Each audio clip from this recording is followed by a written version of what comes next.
ਸਤਨਾਮ ਸ੍ਰੀ ਵਾਹਿਗੁਰੂ ਸਾਹਿਬ ਜੀ। ਧਰਮ ਖੰਡ ਕਾ ਇਹੋ ਧਰਮ, ਗਿਆਨ ਖੰਡ ਕਾ ਆਖੋ ਕਰਮ।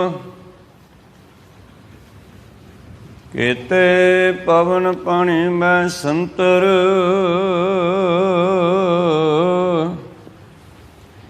ਕੀਤੇ ਕੌਣ ਮਹੇਸ਼। ਕੀਤੇ ਬਰਮੈ ਘਾੜਤ ਘੜੀ ਹੈ, ਰੂਪ ਰੰਗ ਕੇ ਬੇਸ। ਕੀਤੀਆ ਕਰਮ ਭੂਮੀ ਮੇਰ ਕੀਤੇ,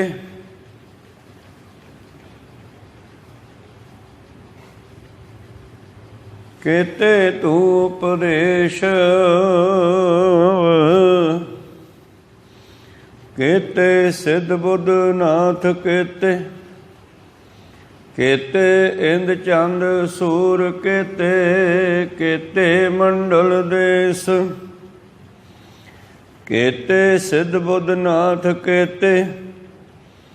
ਕੀਤੇ ਦੇਵੀ ਵੇਸ,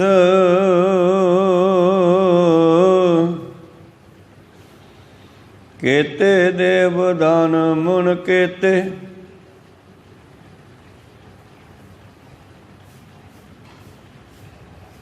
ਕੀਤੇ ਰਤਨ ਸਮੁੰਦ, ਕੀਤੀ ਅਖਾਣੀ ਕੀਤੀ ਬਾਣੀ। ਕੀਤੇ ਪਾਤ ਨਰਿੰਦ, ਕੀਤੀ ਸੁਰਤੀ ਸੇਵਕ ਕੀਤੇ। ਨਾਨਕ ਅੰਤ ਨ ਅੰਤ, ਕੀਤੀ ਸੁਰਤੀ ਸੇਵਕ ਕੀਤੇ।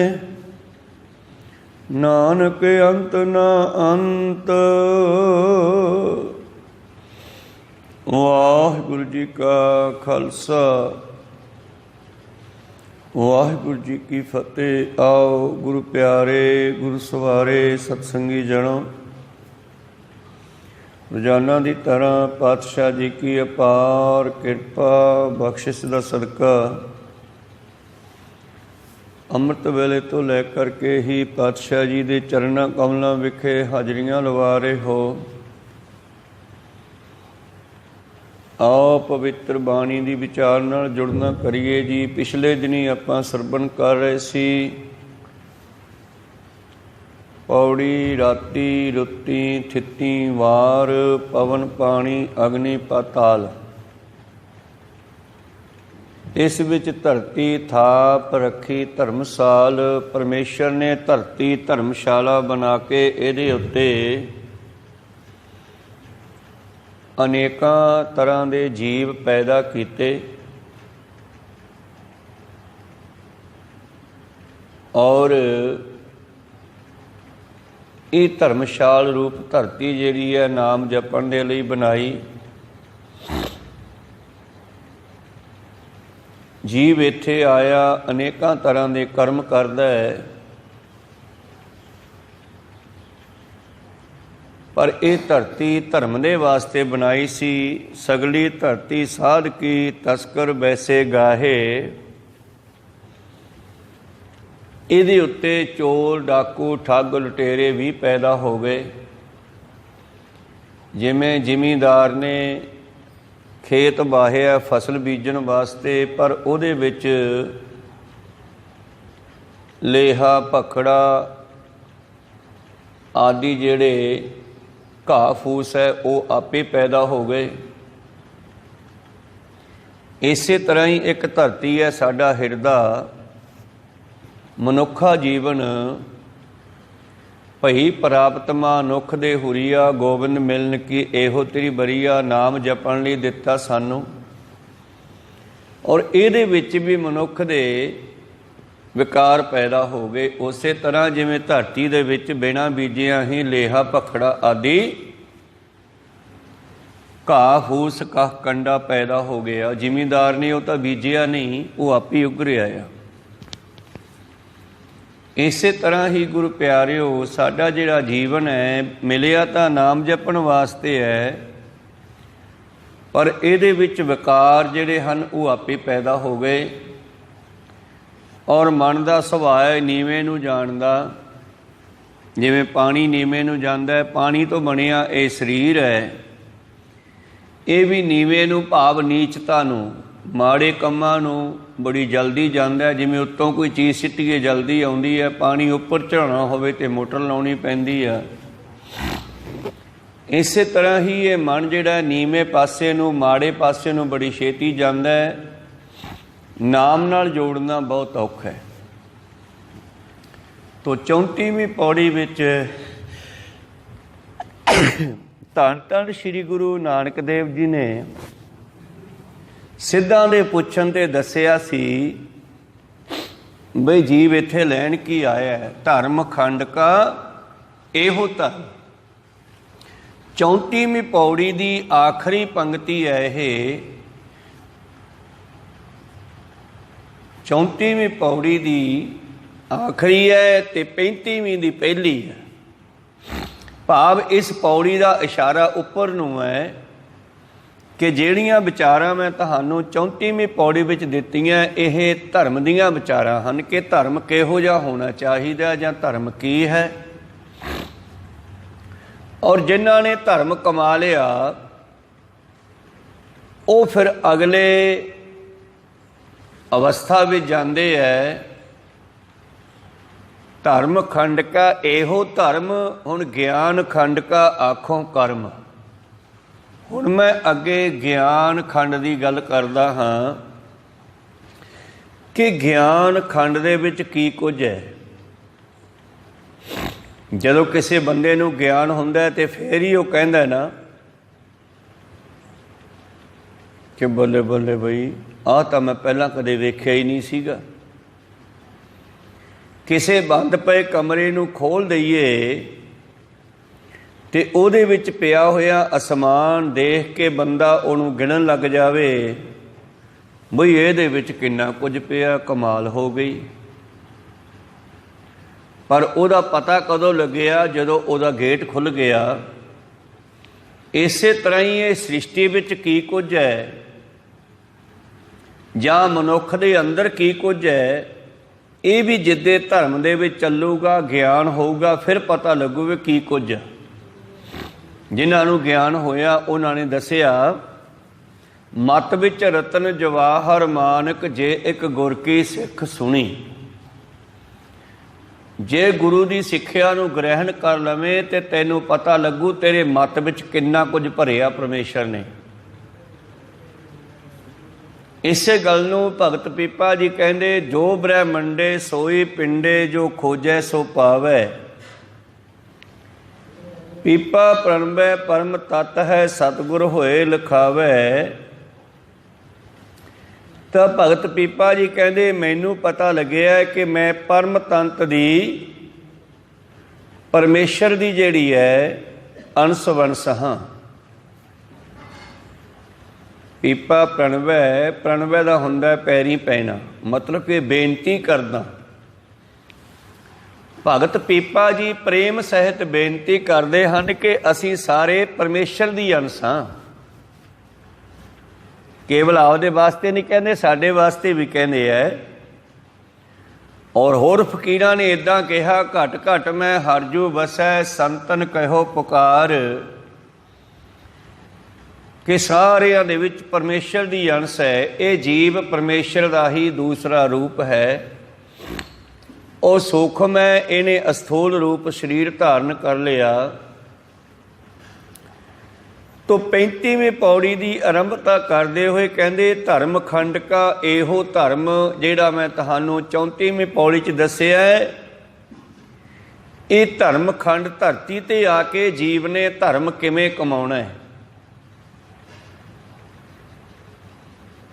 ਤੇ ਜਿਹਨੇ ਧਰਮ ਕਮਾਇਆ, ਸਿੱਧ ਕਹਿਣ ਲੱਗੇ, ਠੀਕ ਹੈ ਮਹਾਰਾਜ, ਇਹ ਹੈ ਧਰਮ।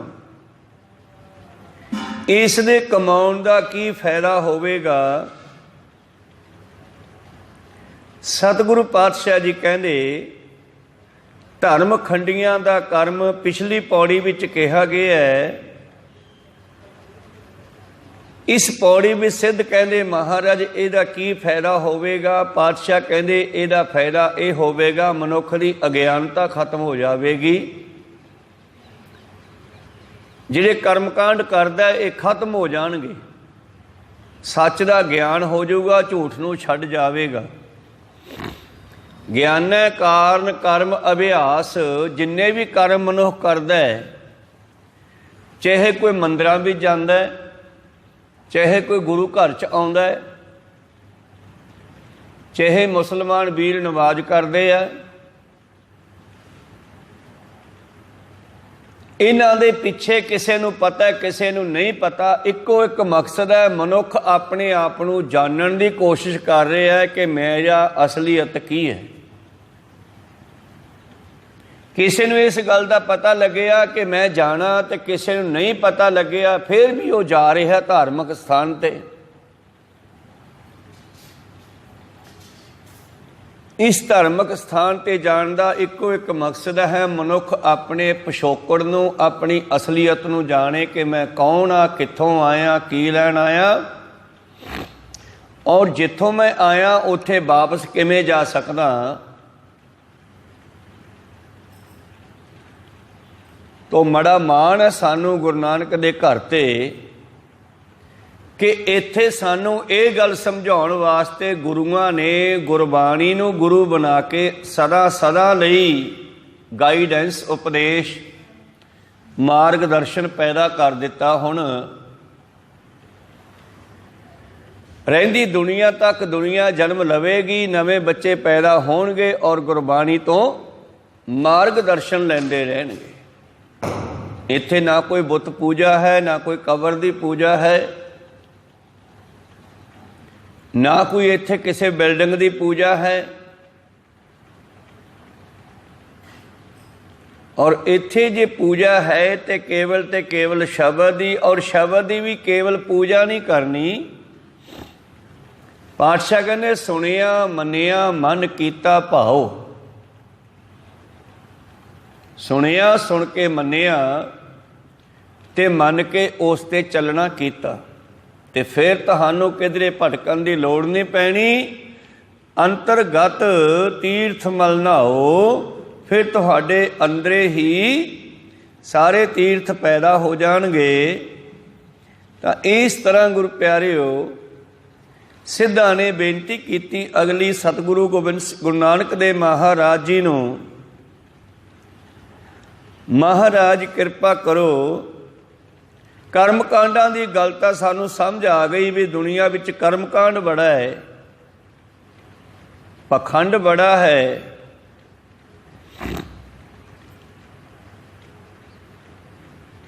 ਧਰਮ ਖੰਡ ਦੇ ਵਿੱਚ ਆ ਕੇ, ਇਹ ਧਰਤੀ ਤੇ ਆ ਕੇ ਦੁਨੀਆ ਤਰ੍ਹਾਂ ਤਰ੍ਹਾਂ ਦੇ ਕਰਮ ਕਰਦੀ ਹੈ। ਅੱਗੇ ਕਹਿੰਦੇ ਗਿਆਨ ਖੰਡ ਕਾ ਆਖੋ ਕਰਮ, ਹੁਣ ਤੁਹਾਨੂੰ ਮੈਂ ਧਰਮ ਤੋਂ ਬਾਅਦ ਅਗਲੀ ਅਵਸਥਾ ਵੀ ਜਿਹੜੇ ਜਿਹੜੇ ਗਏ, ਸਕੂਲ 'ਚ ਪੜ੍ਹਨ ਤਾਂ ਬਹੁਤ ਬੱਚੇ ਗਏ ਨਾ, ਕਲਾਸ ਦੇ ਵਿੱਚ 35-40 ਬੱਚੇ ਬੈਠੇ, ਪਰ ਕੁਝ ਪਾਸ ਹੋਏ ਤੇ ਕੁਝ ਫੇਲ ਹੋਏ। ਤੇ ਹੁਣ ਪਾਸ ਹੋਇਆਂ ਦੀ ਗੱਲ ਕਰੀਏ, ਫੇਲ ਹੋਏ ਤਾਂ ਫੇਲ ਹੋ ਗਏ, ਉਹ ਤਾਂ ਉੱਥੇ ਹੀ ਭਟਕ ਗਏ, ਉੱਥੇ ਹੀ ਚੱਕਰ 'ਚ ਪੈ ਗਏ, 84 ਲੱਖ ਜੂਨਾਂ 'ਚ ਪੈ ਗਏ, ਟੇਢੀਆਂ ਜੂਨਾਂ 'ਚ ਪੈ ਗਏ। ਇਹ ਤਾਂ ਉਹਨਾਂ ਦੀ ਗੱਲ ਤਾਂ ਗਈ ਕਿਧਰੇ। ਹੁਣ ਜਿਨ੍ਹਾਂ ਨੇ ਅਗਲੀ ਪੌੜੀ, ਅਗਲੀ ਅਵਸਥਾ ਪ੍ਰਾਪਤ ਕੀਤੀ ਆ, ਗੱਲ ਉਹਨਾਂ ਦੀ ਕਰਦੇ ਆ। ਸਿੱਧ ਪੁਰਸ਼ ਕਹਿਣ ਲੱਗੇ ਜੀ ਠੀਕ ਹੈ, ਇਹ ਧਰਤੀ ਤੇ ਆ ਕੇ ਬੰਦਾ ਅਨੇਕਾਂ ਤਰ੍ਹਾਂ ਦੇ ਕਰਮ ਕਰਦਾ ਹੈ, ਧਰਮ ਸਮਝ ਕੇ ਕਰਮ ਕਰਦਾ ਹੈ। ਧਰਮ ਸਮਝ ਕੇ ਕੋਈ ਬਿਲਡਿੰਗ ਬਣਾਉਣਾ ਧਰਮ ਸਮਝਦਾ ਹੈ, ਕੋਈ ਦਾਨ ਕਰਨਾ ਧਰਮ ਸਮਝਦਾ ਹੈ, ਕੋਈ ਝਾੜੂ ਮਾਰਨਾ ਧਰਮ ਸਮਝਦਾ ਹੈ। ਬਹੁਤ ਸਾਰਿਆਂ ਦੇ ਕਰਮਕਾਂਡ ਕਰਦਾ ਮਨੁੱਖ। ਕੋਈ ਧੂਪਾਂ ਜਗਾਉਣੀਆਂ, ਕੋਈ ਮੂਰਤੀ ਪੂਜਾ ਕਰਨੀ, ਕੋਈ ਘੰਟੀਆਂ ਖੜਕਾਉਣੀਆਂ, ਇਹਨੂੰ ਧਰਮ ਸਮਝਦਾ। ਪਰ ਗੁਰੂ ਸਾਹਿਬ ਕਹਿੰਦੇ ਇਹ ਧਰਮ ਨਹੀਂ ਹੈਗਾ। सर्व धर्म है श्रेष्ठ धर्म, हर को नाम जप निर्मल कर्म। चंगे काम कर ते परमेश्वर दा सिमरन कर, इहो ही सब तो बड़ा धर्म है। बाकी जिहड़ा तू करी जाना ये धर्म नहीं हैगा। किहड़ा? कर्म धर्म पाखंड जो दिसै, तिन जम जा गाती लूटै। कोई दान पुण्य करके कहना मैं मुक्त हो जाऊंगा, पातशाह कहते नहीं। माघ का महीना चढ़िया तो लोगों ने फटाफट लंगर लाने शुरू कर दिते। किसी लोड़वंद नूं भुखे नूं प्रशादा छकाउणा माड़ा नहीं, मैं ये गल कट्टदा नहीं हैगा। आ देखो आ करोना की बीमारी चली, एमरजेंसी आई, लोड़वंदां नूं गरीबां नूं बहुत सारे लोगों ने लंगर ला के छकाया, आपो अपनी जिम्मेवारी निभाई। ये बड़ा जरूरी सी, ये जरूरी सी। भुखियां नूं प्रशादा छकाउणा एमरजेंसी आ। पर माघ दे महीने दे विच इस करके लंगर छकाउणा कि धर्म है, वो नहीं हैगा।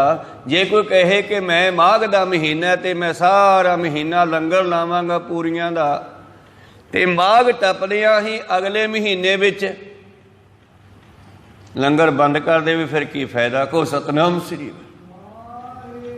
ਜਾਂ फिर जदों कदे अगे पिछे कोई भुखा बंदा गेट ते आवे, बाहर च आवे, उन्होंने जवाब दे देवे, फिर तेरा माघ दा लंगर कित्थे काम आऊगा। ਜਿਹੜੀਆਂ ਗੱਲਾਂ ਬਾਣੀ ਨੇ ਕਹੀਆਂ ਉਹ ਸਮਝੀਆਂ ਨਹੀਂ, ਅਸੀਂ ਉਤਲੇ ਉਤਲੇ ਅਰਥੀ ਚੱਕੀ ਫਿਰਦੇ ਹਾਂ। ਜਾਂ ਜਿਵੇਂ ਕਿਸੇ ਨੇ ਸਾਨੂੰ ਕਹਿ ਦਿੱਤਾ ਅਸੀਂ ਉਵੇਂ ਮਗਰ ਲੱਗ ਗਏ। ਬਾਣੀ ਦਾ ਕਹਿੰਦੀ ਆ ਮਾਘ ਮਜਨ ਸੰਗ ਸਾਧੂਆਂ, ਧੂੜੀ ਕਰ ਇਸ਼ਨਾਨ। ਅਸੀਂ ਚੱਕੇ ਝੋਲੇ ਤੀਰਥਾਂ ਤੇ ਨਹਾਉਣ ਤੁਰ ਪਏ, ਕਹਿੰਦੇ ਮਾਘੀ ਅੱਜ ਨਹਾ ਕੇ ਆਉਣੇ ਆ। ਨਹੀਂ, ਐ ਵੀ ਨਹੀਂ ਗੱਲ ਹੈਗੀ। ਹਾਂ, ਉੱਠ ਫਰੀਦਾ ਸੁੱਤਿਆ, ਤੀਰਥ ਨਹਾਵਣ ਜਾ, ਮਿਲ ਜੇ ਕੋਈ ਬਖਸ਼ਿਆ ਤੂੰ ਵੀ ਬਖਸ਼ਿਆ ਜਾ। ਸ਼ਾਇਦ ਉੱਥੇ ਕੋਈ ਰੱਬ ਦਾ ਪਿਆਰਾ ਤੈਨੂੰ ਮਿਲ ਜੇ, ਉਹਦੀ ਸੰਗਤ ਵੀ ਕਰ ਲਈ, ਇਕੱਲਾ ਨਹਾ ਕੇ ਨਾ ਮੁੜੇ ਆਈ। ਹਰੇਕ ਮਹੀਨੇ ਮੱਸਿਆ ਤੇ ਅਸੀਂ ਨਹਾਉਣ ਜਾਂਦੇ ਹਾਂ ਤੀਰਥਾਂ ਤੇ, ਸਰੋਵਰਾਂ ਤੇ। ਮੈਂ ਇਸ ਗੱਲ ਨੂੰ ਕੱਟਦਾ ਨਹੀਂ, पर बाणी कहती है जिथे तू गुरु घर जाना इशनान करन वास्ते, उत्थे दरबार च भी वड़ जी, उत्थे बैठ के बाणी भी सुन लई। की कहती है बाणी कथा कीर्तन, उस नूं ग्रहण भी कर लई। गल बननी आ तां जे गुर की सिख सुनी। माघ मज्जन संग साधुआं, धूड़ी कर इशनान। हुण धूड़ी का अर्थ रेता नहीं है, ਧੂੜੀ ਦਾ ਅਰਥ ਉਹਨਾਂ ਦੇ ਮੂੰਹ ਚੋਂ ਨਿਕਲੇ ਹੋਏ ਬਚਨ ਉੱਡ ਕੇ ਧੂੜ ਵਾਂਗੂ ਤੇਰੇ ਕੰਨਾਂ 'ਚ ਪੈਣਗੇ। ਕੰਨਾਂ ਦੇ ਵਿੱਚ ਉਹਨਾਂ ਸ਼ਬਦਾਂ ਨੂੰ ਲੈ ਕੇ ਆਪਣੇ ਦਿਮਾਗ ਦੇ ਉੱਤੇ ਲੋੜ ਪਾ ਵੀ ਬਾਣੀ ਕਹਿੰਦੀ ਕੀ ਹੈ। ਕਹੋ ਸਤਨਾਮ। ਜਿਵੇਂ ਪ੍ਰੈਸ਼ਰ ਥੱਲੇ ਇਸ਼ਨਾਨ ਕਰਦਿਆਂ ਹੋਇਆਂ ਤੁਹਾਡੇ ਉੱਤੇ ਪਾਣੀ ਦਾ ਫੁਹਾਰਾ ਪੈਂਦਾ, ਬਾਣੀ ਐਦਾਂ ਫੁਹਾਰਾ ਪਾਉਂਦੀ ਹੈ ਤੇਰੇ ਦਿਮਾਗ ਦੀ ਮੱਤ ਤੇ। ਕਹੋ ਸਤਨਾਮ ਸ੍ਰੀ। इस करके माघ मजन संग साधुआ, धूड़ी कर इशनान। धूड़ी का मतलब सत्संग करनी है ना कि रेते च लिटना है। उत्थे बैठ के करना की है, हर का नाम ध्याए सुन, सबना नो कर दान।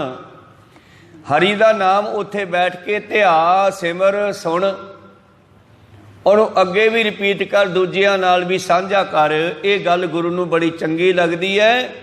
जो आप जपै अवरै नाम जपावै, वो मैनू बहुत चंगा लगता है। जिहड़ा आप जपदा ते होरां नूं भी परमेश्वर दे नाल जोड़दा है, जपाउंदा है। खैर, सतगुरु पातशाह जी कह रहे सी, सिद्धो इसी धर्म का काम।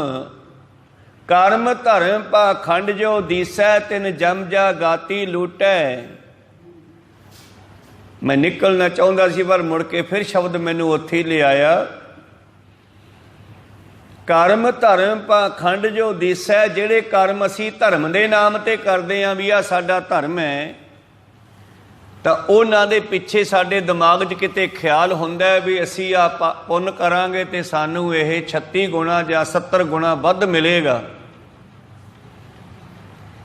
कर्म ਕਰਤ ਹੋਏ ਨਿਹਕਾਮੀ ਤਿਸਕੋ ਹੋਤ ਪ੍ਰਾਪਤ ਸੁਆਮੀ। ਜਿਹੜਾ ਨਿਸ਼ਕਾਮ ਭਾਵਨਾ ਨਾਲ ਕਰਮ ਕਰਦਾ ਉਹਨੂੰ ਪਰਮੇਸ਼ਰ ਮਿਲ ਜਾਂਦਾ ਹੈ, ਤੇ ਜਿਹੜਾ ਕੋਈ ਕਾਮਨਾ ਰੱਖ ਕੇ ਕਰਮ ਕਰਦਾ ਉਹਨੂੰ ਉਹਦਾ ਉਹੋ ਜਿਹਾ ਫਲ ਮਿਲ ਜਾਂਦਾ। ਇਸ ਕਰਕੇ ਇਹ ਜਿਹੜਾ ਤੇਰਾ ਦਾਨ ਪੁੰਨ ਹੈ ਇਹ ਤਾਂ ਬਹੁਤ ਉਰੇ ਹੀ ਰਹਿ ਜਾਣਾ ਹੈ। ਤਿੰਨ ਜਮ ਜਾ ਗਾਤੀ ਲੂਟੈ। ਜੇ ਗੱਡੀ ਵਾਲੇ ਕੋਲੇ ਟਰੱਕ ਵਾਲੇ ਕੋਲੇ ਪੂਰੇ ਕਾਗਜ਼ ਹੋਣ ਤਾਂ ਫਿਰ ਰਸਤੇ ਵਿੱਚ ਟੈਕਸ ਵਾਲੇ ਘੇਰ ਲੈਣ ਤੇ ਉਹ ਰੋਕ ਨਹੀਂ ਸਕਦੇ, ਕਾਗਜ਼ ਪੂਰੇ ਆ, ਸਾਰੀ ਕਾਰਵਾਈ ਪੂਰੀ ਹੈ ਗੱਡੀ ਦੀ। ਤੇ ਜੇ ਗੱਡੀ ਦੀ ਕਾਰਵਾਈ ਕਾਗਜ਼ ਪੂਰੇ ਨਾ ਹੋਣ ਤੇ ਫਿਰ ਕੀ ਹੁੰਦਾ? ਫਿਰ ਜਿਹੜੇ ਉਹਦੇ ਜੇਬ 'ਚ ਪੈਸੇ ਹੁੰਦੇ ਆ ਸਾਰੇ ਕਢਾ ਲੈਂਦੇ ਆ, ਕਹਿੰਦੇ ਫਿਰ ਰਿਸ਼ਵਤ ਦੇ, ਫਿਰ ਟੱਪਣ ਦੇਵਾਂਗੇ। ਇਵੇਂ ਜਿਵੇਂ ਮਨੁੱਖ ਨੇ ਜਿਹੜੇ ਆ ਦਾਨ ਪੁੰਨ ਜੇ ਕੀਤੀ ਹੈ ਨਾ, ਇਹ ਤਾਂ ਜਮ ਜਗਾਤੀ ਜਮਦੂਤ ਰਿਸ਼ਵਤ ਵਿੱਚ ਹੀ ਲੈ ਜਾਂਦੇ ਆ। ਜੇ ਨਾਮ ਜੋ ਹੋਵੇ ਤੇ ਫਿਰ ਕੋਈ ਰੋਕ ਨਹੀਂ ਸਕਦਾ। ਕੋਈ ਸਤਨਾਮ ਸ੍ਰੀ। ਜੇ ਨਾਮ ਦਾ ਪਾਸ ਸਾਡੇ ਕੋਲ ਹੋਵੇ ਫਿਰ ਸਾਨੂੰ ਕੋਈ ਰੋਕ ਨਹੀਂ ਸਕਦਾ। ਜੇ ਸਾਡੇ ਕੋਲੇ ਨਾਮ ਦਾ ਪਾਸ ਨਹੀਂ ਤਾਂ ਤਿੰਨ ਜਮ ਜਾ ਗਾਤੀ ਲੁੱਟੈ। ਜਿਵੇਂ ਜਗਾਤ ਟੈਕਸ ਵਾਲੇ ਗੱਡੀਆਂ ਵਾਲਾ ਲੁੱਟ ਲੈਂਦੇ ਆ ਕਿਉਂਕਿ ਉਹਨਾਂ ਦੀ ਗਲਤੀ ਆ, ਕਾਗਜ਼ ਪੂਰੇ ਨਹੀਂ, ਉਸੇ ਤਰ੍ਹਾਂ ਹੀ ਇਹ ਜੀਵ ਦਾ ਦਾਨ ਪੁੰਨ ਕੀਤਾ ਹੋਇਆ, ਹੋਰ ਕਰਮਕਾਂਡ ਕੀਤੇ ਹੋਏ, ਇਹ ਤਾਂ ਧਰਮ ਰਾਜ ਤੋਂ ਉਰੇ ਹੀ ਖਤਮ ਹੋ ਜਾਂਦੇ ਹੈ, ਗਾਹਾਂ ਤਾਂ ਜਾਣ ਹੀ ਨਹੀਂ ਦਿੰਦੇ। ਪੁੰਨ ਦਾਨ ਜੋ ਬੀਜਦੇ ਸਭ ਧਰਮ ਰਾਏ ਕਹਿ ਜਾਹੀ। ਬਸ ਉਦੋਂ ਗਾਹ ਨਹੀਂ ਜਾ ਸਕਦਾ ਜੀਵ ਲੈ ਕੇ ਇਹਨਾਂ ਨੂੰ। ਚੰਗੇ ਕਰਮ ਕਰਨੇ ਮਾੜੀ ਗੱਲ ਨਹੀਂ ਹੈ, ਕਰਨੇ ਚਾਹੀਦੇ ਹੈ, ਪਰ ਗੁਰੂ ਵਾਲੇ ਬਣ ਕੇ ਨਾਮ ਵੀ ਜਪਣਾ ਚਾਹੀਦਾ ਹੈ। ਕਾਗਜ਼ ਪੂਰੇ ਹੋਣੇ ਵੀ ਜ਼ਰੂਰੀ ਹੈ ਸਾਡੀ ਮਨੁੱਖਾ ਜੀਵਨ ਗੱਡੀ ਦੇ। ਕਹੋ ਸਤਨਾਮ ਸ੍ਰੀ। ਗੁਰੂ ਵਾਲੇ ਬਣਨਾ ਵੀ ਜ਼ਰੂਰੀ ਹੈ। ਜੇ ਗੁਰੂ ਵਾਲਾ ਨਾ ਬਣਿਆ ਤੇ ਇਕੱਲੇ ਕਰਮਕਾਂਡਾਂ ਨੇ ਪਾਰ ਨਹੀਂ ਲਾਉਣਾ। ਤਿੰਨ ਜਮ ਜਾ ਗਾਤੀ ਲੁੱਟੈ ਨਿਰਵਾਣ ਕੀਰਤਨ ਗਾਵੋ ਕਰਤੇ ਕਾ। ਨਿਮਖ ਸਿਮਜੈ ਛੂਟੈ ਸੰਤੋ ਸਾਗਰ ਪਾਰ ਉਤਰੀਐ। ਜੇ ਕੋ ਬਚਨ ਕਮਾਵੇ ਸੰਤਨ ਕਾ ਸੋ ਗੁਰ ਪ੍ਰਸਾਦੀ ਤਰੀਐ। ਇਹ ਹੈ ਧਰਮ ਦੇ ਕਰਮ ਜਿਹੜੇ ਮਨੁੱਖ ਕਰਦਾ ਹੈ, ਪਰ ਜ਼ਰੂਰੀ ਹੈ ਗੁਰੂ ਵਾਲਾ ਬਣਨਾ। ਫਿਰ ਕੀ ਹੋਇਆ? ਪਾਤਸ਼ਾਹ ਅੱਗੇ ਕਹਿੰਦੇ ਗਿਆਨ ਖੰਡ ਕਾ ਆਖੋ ਕਰਮ।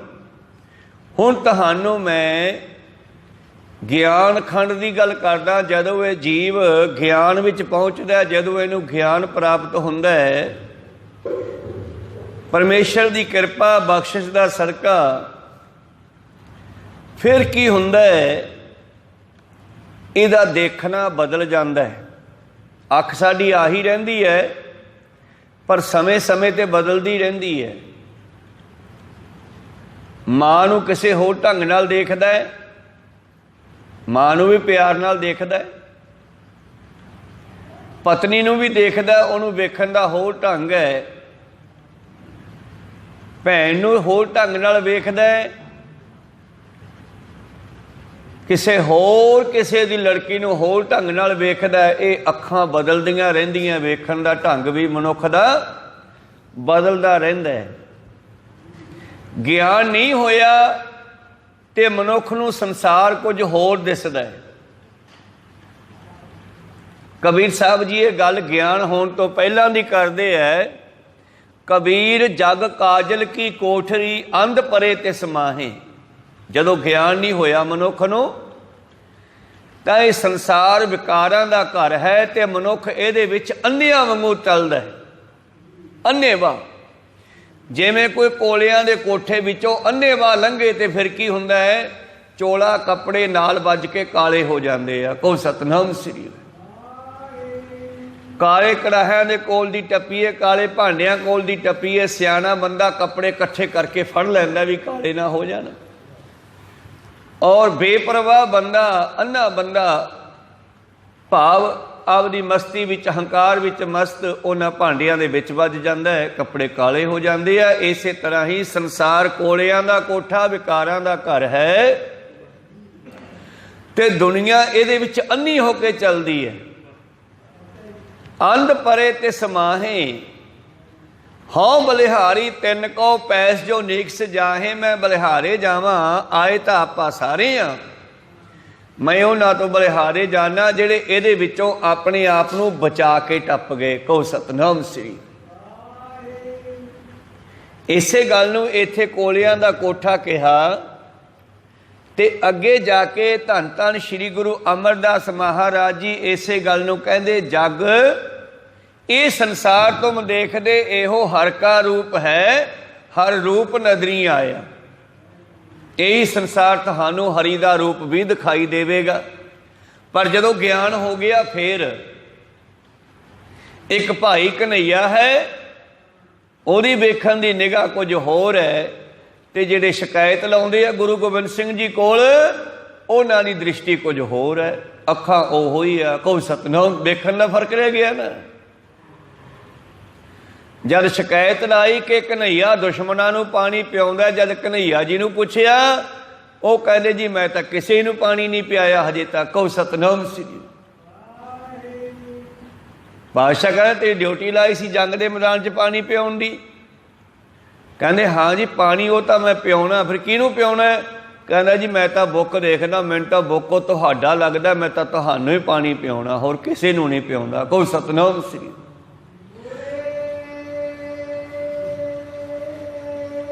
सो दिव्य दृष्टि खुल गई भाई कन्हैया जी की। ਸਕੈਨਿੰਗ ਨਿਗਾਹ ਸਰੀਰਾਂ ਨੂੰ ਛੱਡ ਕੇ ਅੰਦਰ ਵੇਖਦੀ ਹੈ ਕਿ ਵਿੱਚ ਇਹਦੇ ਉਹੀ ਪਰਮੇਸ਼ਰ ਦੀ ਅੰਸ਼ ਹੈ, ਗੁਰੂ ਦੀ ਅੰਸ਼ ਹੈ। ਤੇ ਗੁਰੂ ਸਾਹਿਬ ਵੀ ਇਸ ਗੱਲ ਨੂੰ ਸਮਝਦੇ, ਉਹ ਵੀ ਅਣਜਾਣ ਨਹੀਂ ਹੈ। ਉਹ ਵੀ ਸ਼ਿਕਾਇਤੀਆਂ ਦੇ ਮਗਰ ਲਾ ਕੇ ਕੋਈ ਭਾਈ ਕਨ੍ਹਈਆ ਜੀ ਨੂੰ ਸਜ਼ਾ ਨਹੀਂ ਲਾਉਂਦੇ। ਉਹ ਕਹਿੰਦੇ ਅੱਛਾ ਤੂੰ ਮੈਨੂੰ ਪਾਣੀ ਪਿਆਉਣਾ ਤੇ ਆ ਮੱਲ੍ਹ ਪੱਟੀ ਵਾਲੇ ਬਾਕਸ ਵੀ ਫੜ ਲਾ, ਉੱਥੋਂ ਫਸਟ ਏਡ ਚੱਲੀ ਆ। ਕਿਸੇ ਮਰੀਜ਼ ਨੂੰ ਐਟ ਏ ਟਾਈਮ ਸੰਭਾਲਣਾ ਡਾਕਟਰ ਤੱਕ ਪਹੁੰਚਣ ਦੇ ਪਹਿਲਾਂ ਕਹੋ ਸਤਨਾਮ ਸ੍ਰੀ, ਉਹਨੂੰ ਫਸਟ ਏਡ ਕਹਿੰਦੇ ਆ। ਤਾਂ ਆਹ ਲੈ ਫੜ, ਫਿਰ ਜੇ ਤੂੰ ਮੈਨੂੰ ਪਾਣੀ ਪਿਆਉਣਾ ਤੇ ਮੇਰੇ ਮੱਲ੍ਹ ਪੱਟੀ ਵੀ ਕਰ ਦਿਆ ਕਰ। ਸ਼ਿਕਾਇਤੀ ਵੇਖਦੇ ਰਹਿ ਗਏ ਕਿਉਂਕਿ ਉਹਨਾਂ ਦੀ ਨਿਗਾਹ ਖੁੱਲ੍ਹੀ ਨਹੀਂ। ਇਹ ਹੈ ਗਿਆਨ ਖੰਡ ਕਾ ਕਰਮ। ਚੱਲ ਗਈ ਅੱਗੇ। ਖੈਰ ਆਪਾਂ ਜਦੋਂ ਕਿਸੇ ਨੂੰ ਗਿਆਨ ਹੋਇਆ, ਅਗਿਆਨੀ ਤਾਂ ਇੱਕੋ ਹੀ ਹਵਾ ਸਮਝਦੇ ਹੈ, ਪਰ ਗਿਆਨਵਾਨ ਕਹਿੰਦਾ ਕੇਤੇ ਪਾਵਨ ਪਾਣੀ ਬੈ ਸੰਤਰ, ਕੇਤੇ ਕਾਨ ਮਹੇਸ਼। ਕਿੰਨੇ ਤਰ੍ਹਾਂ ਦੀ ਹਵਾ ਹੈ। ਪੁਰਾਣੇ ਬਜ਼ੁਰਗ ਦੱਸਿਆ ਕਰਦੇ ਸੀ ਅੱਜ ਪੱਛੋਂ ਚੱਲਦੀ ਹੈ, ਅੱਜ ਦੱਖਣੋਂ ਚੱਲਦੀ ਹੈ ਹਵਾ। ਕਿਸੇ ਪਾਸਿਓਂ ਹਵਾ ਚੱਲਦੀ ਹੈ ਬਿਮਾਰ ਕਰ ਦਿੰਦੀ ਹੈ, ਕਿਸੇ ਪਾਸਿਓਂ ਹਵਾ ਚੱਲਦੀ ਹੈ ਤੇ ਸਰੀਰ ਨੂੰ ਤੰਦਰੁਸਤੀ ਦਿੰਦੀ ਹੈ। ਕਹੋ ਸਤਨਾਮ ਸਿੰਘ। ਇਹ ਤਾਂ ਦਿਸ਼ਾਵਾਂ ਦੀ ਹਵਾ ਹੋਈ ਨਾ। ਪਰ ਹੋਰ ਕਿੰਨੇ ਤਰ੍ਹਾਂ ਦੀ ਹਵਾ ਹੈ। ਧੰਨ ਗੁਰੂ ਨਾਨਕ ਦੇਵ ਜੀ ਕਹਿੰਦੇ ਕਿੰਨੇ ਤਰ੍ਹਾਂ ਦੀ ਹਵਾ ਹੈ। ਸਾਡੇ ਅੰਦਰ ਹੀ 17 ਤਰ੍ਹਾਂ ਦੀ ਹਵਾ ਹੈ। ਜਿਨ੍ਹਾਂ ਨੇ ਧਰਮ ਤੇ ਸਹੀ ਚੱਲੇ, ਸਿਮਰਨ ਕੀਤਾ, ਉਹਨਾਂ ਦੀ ਦਿਵ ਦ੍ਰਿਸ਼ਟੀ ਅੰਦਰੋਂ ਖੁੱਲ੍ਹੀ, ਸੁਰਤ ਖੁੱਲ੍ਹੀ। ਉਹਨਾਂ ਨੂੰ ਪਤਾ ਲੱਗਿਆ ਕਿ ਸਾਡੇ ਅੰਦਰ 17 ਤਰ੍ਹਾਂ ਦੀ ਹਵਾ ਚੱਲਦੀ ਹੈ। ਸ਼ਾਸਤਰਾਂ ਨੇ 48 ਤਰ੍ਹਾਂ ਦੀ ਹਵਾ ਕਹੀ ਹੈ। ਤਾਂ ਗੁਰੂ ਪਿਆਰਿਓ, ਖੈਰ ਅੰਦਰ ਦੀ ਗੱਲ ਕਰੀਏ ਆਪਾਂ, 5 ਹਵਾਵਾਂ ਤਾਂ ਮੇਨ ਹੀ ਆ। ਪ੍ਰਾਣ, ਅਪਾਨ, ਸਮਾਨ, ਬਿਆਨ, ਉਦਿਆਨ। ਇਹ 5 ਤਰ੍ਹਾਂ ਦੀ। ਇਹਨਾਂ 5 ਤੋਂ ਅੱਗੇ ਹੋਰ ਬਣਦੀਆਂ ਨੇ ਕਿਲਕਲਾ, ਧਨੰਜੈ, ਦੇਵਦੱਤ, ਨਾਗ, ਕੂਰਮ, 10 ਪੁਰਾਣ। ਇਸ ਤਰ੍ਹਾਂ 17 ਤਰ੍ਹਾਂ ਦੀ ਹਵਾ ਹੈ ਤੇ ਇਹਨਾਂ ਸਾਰੀਆਂ ਹਵਾਵਾਂ ਦਾ ਅਲੱਗ-ਅਲੱਗ ਕੰਮ ਹੈ। ਹੁਣ ਤੁਸੀਂ ਕਹੋਗੇ ਸਵਾਸ ਤਾਂ ਇੱਕੋ ਹੀ ਲੈਂਦੇ ਆ, ਇਹ 17 ਤਰ੍ਹਾਂ ਦਾ ਕਿਵੇਂ ਹੋ ਗਿਆ? ਸਵਾਸ ਇੱਕੋ ਹੀ ਲੈਂਦੇ ਆ ਬਾਹਰੋਂ ਆਪਾਂ। ਬਾਣੀ ਸਾਇੰਟੀਫਿਕ ਹੈ। ਇਹ ਸਵਾਸ ਅੰਦਰ ਜਾ ਕੇ 17 ਹਿੱਸਿਆਂ ਵਿੱਚ ਵੰਡਿਆ ਜਾਂਦਾ ਹੈ। ਇੱਕ ਸਵਾਸ ਦੇ 17 ਹਿੱਸੇ ਹੋ ਜਾਂਦੇ ਆ। ਕਹਿੰਦੇ ਇਹਦਾ ਇੱਕ ਹਿੱਸਾ ਸਾਡੇ ਹਿਰਦੇ ਵਿੱਚ ਰਹਿੰਦਾ ਹੈ।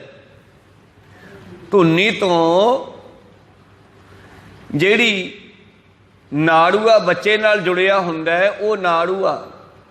ਧੁਨੀ ਤੋਂ ਹਿਰਦੇ ਤੱਕ एक गिठ 10 ਉਂਗਲਾਂ हवा ਇਹਦੇ ਵਿੱਚ ਰਹਿੰਦੀ ਹੈ। ਜਿਹੜਾ ਸਵਾਸ ਆਪਾਂ ਲੈਂਦੇ ਆ ਉਹਦੇ ਵਿੱਚੋਂ ਤੱਤ ਕੱਢ ਲੈਂਦੀ ਹੈ, ਬਾਕੀ ਫੋਕਟ ਨੂੰ ਮਾਰਦੀ ਹੈ ਧੱਕਾ ਤੇ ਕਾਰਬਨ ਡਾਈਆਕਸਾਈਡ ਬਾਹਰ ਕੱਢ ਦਿੰਦੀ ਹੈ। ਬੜੀਆਂ ਸੂਖਮ ਗੱਲਾਂ ਪਾਤਸ਼ਾਹ ਨੇ ਬਾਣੀ 'ਚ ਲਿਖੀਆਂ। ਇਹ ਜਿਸ ਤਰ੍ਹਾਂ ਰੋਟੀ ਆਪਾਂ ਖਾਂਦੇ ਆ, ਜਿਹੜੇ ਤੱਤ ਹੈ ਉਹ ਨਿਕਲ ਜਾਂਦੇ ਆ, ਸਰੀਰ 'ਚ ਰਹਿ ਜਾਂਦੇ ਆ, ਲਹੂ ਖੂਨ ਬਣ ਜਾਂਦਾ ਹੈ, ਬਾਕੀ ਫੋਕਟ ਬਾਹਰ ਨਿਕਲ ਜਾਂਦਾ ਹੈ। ਇਵੇਂ ਪਾਣੀ ਦਾ ਫੋਕਟ ਵੀ ਨਿਕਲ ਜਾਂਦਾ ਹੈ, ਖਾਧੇ ਪੀਤੇ ਦਾ ਫੋਕਟ ਵੀ ਨਿਕਲ ਜਾਂਦਾ ਹੈ। ਇਵੇਂ ਹੀ ਸਵਾਸ ਦਾ ਫੋਕਟ ਵੀ ਨਿਕਲ ਜਾਂਦਾ ਹੈ ਕਾਰਬਨ ਡਾਈਆਕਸਾਈਡ ਦੇ ਰੂਪ ਦੇ ਵਿੱਚ। ਪਰ ਇਸ ਦੇ ਜਿਹੜੇ 17 ਹਿੱਸੇ ਸੂਖਮ ਰਹਿ ਗਏ ਨਾ, ਉਹ ਅੰਦਰ ਕੀ ਕਰਦੇ ਹੈ? ਪ੍ਰਾਣ ਹਿੱਸਾ ਹਿਰਦੇ ਵਿੱਚ ਰਹਿੰਦਾ ਹੈ, ਅਪਾਨ ਹਿੱਸਾ ਗੁਦਾ ਵਿੱਚ ਰਹਿੰਦਾ ਹੈ, ਸਮਾਨ ਹਿੱਸਾ ਨਾਭੀ 'ਚ ਰਹਿੰਦਾ ਹੈ ਤੇ ਉਦਿਆਨ ਹਿੱਸਾ ਗਲੇ 'ਚ ਰਹਿੰਦਾ ਹੈ ਤੇ ਵਿਆਨ ਹਿੱਸਾ ਗੂਠੇ ਤੋਂ ਲੈ ਕੇ ਸਿਰ ਦੇ ਜੂੜੇ ਤੱਕ ਸਾਰੇ ਹੀ ਘੁੰਮਦਾ ਰਹਿੰਦਾ। ਫਿਰ ਅੱਗੇ ਜਿਹੜੇ ਹਿੱਸੇ ਬਣਦੇ ਨੇ, ਜਿਹੜੀ ਨਾਗ ਹਵਾ ਹੈ ਉਹ ਢਕਾਰ ਲਿਆਉਂਦੀ ਹੈ ਸਾਨੂੰ। ਇਸੇ ਤਰ੍ਹਾਂ ਹੀ ਅੱਗੇ ਕੂਰਮ ਹਵਾ ਹੈ, ਕੂਰਮ ਵੀ ਕਹਿ ਦਿੰਦੇ ਆ, ਕੱਛੂ ਵੀ ਕਹਿ ਦਿੰਦੇ ਆ। ਕੂਰਮ ਹਵਾ ਇਹਦਾ ਕੰਮ ਕੀ ਹੈ? ਜਿਹੜੀਆਂ ਤੁਹਾਡੀਆਂ ਸੁੱਤਿਆਂ ਦੀਆਂ ਅੱਖਾਂ ਖੁੱਲ੍ਹਦੀਆਂ, ਇਹ ਕੂਰਮ ਹਵਾ ਖੋਲ੍ਹਦੀ ਹੈ। ਤੁਸੀਂ ਦੁਕਾਨ ਦੇ ਸ਼ਟਰ ਤਾਂ ਬੰਦ ਕਰਦੇ ਖੋਲ੍ਹਦੇ ਹੋਵੋਗੇ, ਪਰ ਕਦੇ ਅੱਖਾਂ ਨਾ ਤੁਸੀਂ ਆਪ ਬੰਦ ਕੀਤੀਆਂ, ਨਾ ਤੁਸੀਂ ਕਦੇ ਖੋਲ੍ਹੀਆਂ। ਕਹੋ ਸਤਨਾਮ ਸ੍ਰੀ ਵਾਹਿਗੁਰੂ। ਅੱਖਾਂ ਜਿਹੜੀਆਂ ਉਸ ਹਵਾ ਦੇ ਨਾਲ ਹੀ ਖੁੱਲ੍ਹਦੀਆਂ ਤੇ ਬੰਦ ਹੁੰਦੀਆਂ। ਜਦੋਂ ਸਾਡੀ ਨੀਂਦ ਪੂਰੀ ਹੋ ਜਾਂਦੀ ਹੈ, ਇਹ ਪਲਕਾਂ ਰੂਪੀ ਸ਼ੈਟਰਾਂ ਨੂੰ ਖੋਲ੍ਹਣ ਵਾਲੀ ਹਵਾ ਜਿਹੜੀ ਆ ਉਹ ਕੂਰਮ ਕਹਾਉਂਦੀ ਹੈ। ਕਿਲਕਲਾ ਹਵਾ ਇੱਕ, ਉਹ ਸਾਡੇ ਅੰਦਰ ਭੁੱਖ ਪੈਦਾ ਕਰਦੀ ਆ। ਜਦੋਂ ਉਹ ਹਵਾ ਘਟ ਜਾਵੇ ਤੇ ਬੰਦੇ ਨੂੰ ਭੁੱਖ ਲੱਗਣੀ ਬੰਦ ਹੋ ਜਾਂਦੀ ਆ। ਮਨੁੱਖ ਦੇ ਅੰਦਰ ਭੁੱਖ ਲੱਗਣੀ ਬੰਦ ਹੋ ਜਾਂਦੀ ਆ। ਕਿਲਕਲਾ ਹਵਾ ਭੁੱਖ ਲਾਉਂਦੀ ਆ। ਇਸੇ ਤਰ੍ਹਾਂ ਹੀ ਦੇਵਦੱਤ ਹਵਾ ਜਿਹੜੀ ਉਹ ਅਵਾਸੀਆਂ ਲਿਆਉਂਦੀ ਆ। ਧਨੰਜੈ ਹਵਾ ਮਰਨ ਤੋਂ ਬਾਅਦ ਸਰੀਰ ਦਾ ਫੁੱਲਣਾ ਜਿਹੜਾ ਉਹ ਜਿਹੜੀ ਬਾਕੀ ਹਵਾ ਵਿੱਚ ਰਹਿ ਜਾਂਦੀ ਹੈ, ਉਹਦੇ ਨਾਲ ਸਰੀਰ ਦਾ ਫੁੱਲਣਾ ਸ਼ੁਰੂ ਹੋ ਜਾਂਦਾ। ਇਸੇ ਤਰ੍ਹਾਂ ਹੀ ਪਾਤਸ਼ਾਹ ਜੀ ਕਹਿੰਦੇ 10 ਪ੍ਰਕਾਰ ਦੀ ਹਵਾ ਇਹਦੇ ਵਿੱਚ ਵਸਦੀ ਹੈ। ਪਾਣੀ ਵੀ ਕਈ ਤਰ੍ਹਾਂ ਦਾ ਹੈ, ਇਹ ਗਿਆਨ ਤੋਂ ਬਾਅਦ ਹੀ ਪਤਾ ਲੱਗਿਆ। ਕੇਤੇ ਪਵਨ ਪਾਣੀ ਬੈ ਸੰਤਰ, ਪਾਣੀ ਵੀ ਬਹੁਤ ਤਰ੍ਹਾਂ ਦਾ ਹੈ, ਖਾਰਾ, ਮਿੱਠਾ, ਕੌੜਾ, ਕਸੈਲਾ, ਗਰਮ, ਠੰਡਾ। ਇਸੇ ਤਰ੍ਹਾਂ ਹੀ ਅੱਗ ਵੀ ਬਹੁਤ ਤਰ੍ਹਾਂ ਦੀ ਹੈ। ਦਾਵਾ ਅਗਨੀ ਜਿਹੜੀ ਜੰਗਲ ਨੂੰ ਲੱਗਦੀ ਹੈ ਤੇ ਸਾੜ ਕੇ ਸਵਾਹ ਕਰ ਦਿੰਦੀ ਹੈ, ਐਵੇਂ ਬੰਦੇ ਅੰਦਰ ਵੀ ਇੱਕ ਦਾਵਾ ਅਗਨੀ ਹੰਕਾਰ ਦੀ ਹੈ, ਜਿਹੜੀ ਬੰਦੇ ਨੂੰ ਵੀ ਖਤਮ ਕਰ ਦਿੰਦੀ ਹੈ ਜਦੋਂ ਇਹਦੇ ਅੰਦਰ ਹੰਕਾਰ ਦੀ ਅੱਗ ਵੱਧ ਜਾਵੇ। ਜੋ ਬ੍ਰਹਮੰਡੇ ਸੋਈ ਪਿੰਡੇ, ਜੋ ਖੋਜੈ ਸੋ ਪਾਵੈ, ਪੀਪਾ ਪਣਵੈ ਪਰਮ ਤਤ ਸਤਿਗੁਰ ਹੋਏ ਲਿਖਾਵੈ। ਇਸ ਕਰਕੇ ਜੋ ਕੁਝ ਬਾਹਰ ਹੈ ਉਹ ਸਭ ਕੁਝ ਮਨੁੱਖ ਦੇ ਅੰਦਰ ਹੈ। ਜਠਰ ਅਗਨੀ, ਮਾਂ ਦੇ ਪੇਟ ਦੀ ਅਗਨੀ ਜਿੱਥੇ ਬੱਚਾ ਪਲਦਾ ਹੈ। ਇਸੇ ਤਰ੍ਹਾਂ ਹੀ ਡੌ ਅਗਨੀ, ਸੂਰਜ ਦੀ ਗਰਮੀ, ਬੱਦਲਾਂ ਦੇ ਵਿੱਚੋਂ ਬਿਜਲੀ ਦਾ ਲਿਸ਼ਕਣਾ, ਚੁੱਲ੍ਹੇ ਵਿੱਚ ਮੱਚਣ ਵਾਲੀ ਅੱਗ, ਵਿਸ਼ੇ ਵਿਕਾਰਾਂ ਦੀ ਅੱਗ, ਕ੍ਰੋਧ, ਹੰਕਾਰ, ਗੁੱਸਾ ਆਦਿ ਇਹਨਾਂ ਦੀ ਅੱਗ। ਇਹ ਅੱਗ ਦਾ ਵੀ ਕੋਈ ਅੰਤ ਨਹੀਂ ਹੈ। ਸਾਰੀ ਬਨਸਪਤੀ ਵਿੱਚ ਅੱਗ ਹੈ। ਬੜਵਾਨਲ ਅੱਗ ਜੋ ਸਮੁੰਦਰਾਂ ਦੇ ਵਿੱਚੋਂ ਨਿਕਲਦੀ ਆ, ਉਸ ਨੂੰ ਵੀ ਅੱਗ ਕਹਿੰਦੇ ਆ। ਇਸ ਤਰ੍ਹਾਂ ਕੇਤੇ ਪਵਨ ਪਾਣੀ ਬੈ ਸੰਤਰ, ਕੇਤੇ ਕਾਣ ਮਹੇਸ਼।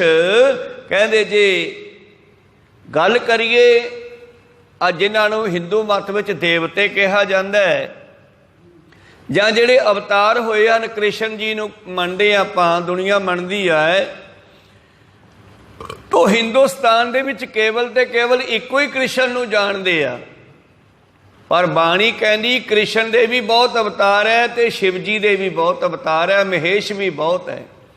ਪਾਰ ਬ੍ਰਹਮ ਕੀ ਦੇਹ ਮੋ ਕੋਟਕ ਵਿਸ਼ਨ ਮਹੇਸ਼, ਕੋਟ ਇੰਦਰ ਬ੍ਰਹਮਾ ਕਿਤੇ ਰਵ ਸਸ ਕਰੋੜ ਜਲੇਸ। ਹੁਣ ਪਰਮੇਸ਼ਰ ਦੀ ਦੇਹ ਕਿਹੜੀ ਆ?